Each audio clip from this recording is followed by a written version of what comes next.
In this video, I will show you how to fix your Mac not showing any Wi-Fi networks to connect to. So the first thing that you can try is simply go to this control center at the top of your screen, click on it, then click on Wi-Fi.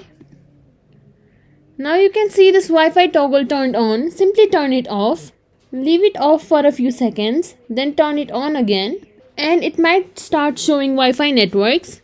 And if it's not working, you can also try switching on and switching off your main router. Next thing that you can do is restarting your MacBook. For that, first of all, go to the control center, then turn off your Wi-Fi toggle, then go to this Apple icon at the left corner of the screen, click on it, then click on restart, confirm it, and once your MacBook restarts, simply go to the control center again. Turn your Wi-Fi on and your problem might be fixed now. One more fix to this is to clear MacBook's cache. For this, type in Shift Command and G.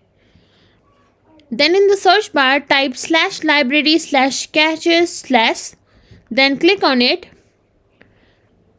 And from here, you can try deleting all the cache that you find unnecessary. Select them, click on these three dotted lines, then click on Move to Trash. After you're done, you can try turning on and turning off the Wi-Fi again.